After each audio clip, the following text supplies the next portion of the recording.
சுற்றி சூழல் விழிப்புணர்வு செய்திகள்.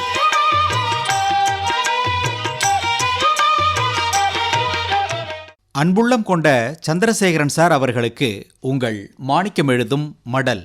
நலம் நலமறிய ஆவல். வாழ்க்கையே கொஞ்ச காலம்தான், அதில் வாலிபம் கொஞ்ச நேரம்தான்னு ஒரு படப்பாடல் உண்டு. மனிதனுக்கு ஓர் ஆசை, எப்பவும் தன்னை இளமையா காமிச்சிக்கணும்னு. நமது சான்றோர்கள் இதற்கும் வழி சொல்லி வச்சிருக்காங்க. மிகவும் எளிமையான வழிமுறைகள் தான். ஓரடி நடவேன், ஈரடி கடவேன், இருந்து உண்ணேன், படுத்து உறங்கேன் என்பதே அந்த 4. அப்படின்னா என்ன? ஓரடி நடவேன்.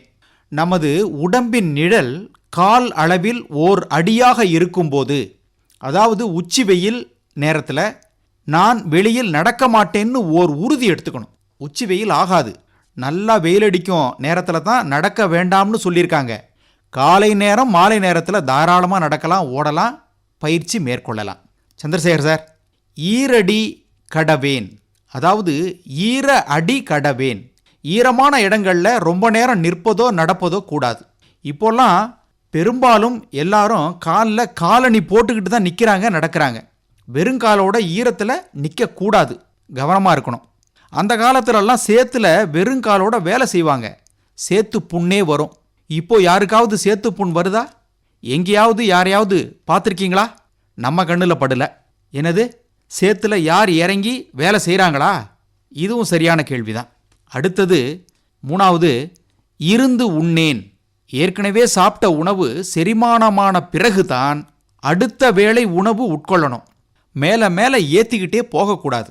நல்லா செரிமானமான பின்தான் மறுபடியும் சாப்பிடணும். 4வதா, படுத்து உறங்கேன். தூக்கம் வந்த பிறகுதான் படுக்கைக்கு போகணும். படுத்து கொண்டு தூக்கம் வரலையேன்னு எதையாவது நினச்சிக்கிட்டு படுக்கையில் கிடக்கக்கூடாது. ஓரடி நடவேன், ஈரடி கடவேன், இருந்து உண்ணேன், படுத்து உறங்கேன். இவையே நீண்ட நாள் வாழும் ரகசியம் என சான்றோர் குறிப்பிடுகின்றனர். அந்த காலத்தில் சொல்லப்பட்ட அறிவுரை, ஆலோசனை இவை. இதில் இப்போ நாம் மாறுதல்கள் செய்து கொள்ளலாம். விடலை பருவத்துக்கு அடுத்து வரும் பருவம் இளமை பருவம். பொதுவாக 18லிருந்து 24 அல்லது 29 வயது வரை இளமை பருவம். இவர்களை இளையோர் அல்லது வாலிபர் என்பர். பிற பருவத்தினருடன் ஒப்பிடும்போது இளையோரிடம் குறிப்பிடத்தக்க சில பண்புகள் உண்டு. மாற்றத்தை லகுவில் ஏற்று தன்னை மாற்றி அமைத்து கொள்ளக்கூடிய பருவம் இளமை பருவம். துணிவுமிக்கது. சந்திரசேகர் சார், நம்ம நாட்டின் 2 மிகப்பெரிய பலமே இளையோர் பட்டாளமும் நமக்கு கிடைக்கிற வெயில் வெப்பமும் தான். இவற்றை நல்ல முறையில் பயன்படுத்திக்கிட்டா எந்த ஒரு நாட்டின் வளர்ச்சியையும் தடுத்து நிறுத்த முடியாது.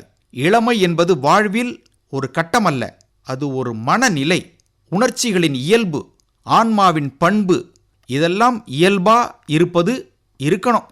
நாம செயற்கையா வெளித்தோற்ற மாற்றங்களை மறைக்க முயன்றால் அது தற்காலிகமாக மட்டுமே அமையும்.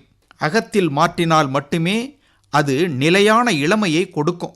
கவலையை களைந்தால் அது இளமையை நமது முகத்தில் என்றும் நிலைத்திருக்கச் செய்யும். இதற்கு நமது வாழ்க்கை முறை, உணவு பழக்க வழக்கம், மனோநிலை எல்லாம் முறையா இருக்கணும். இருக்குதா? கேள்வி கேட்பது உங்கள் மடல் மாணிக்கம்.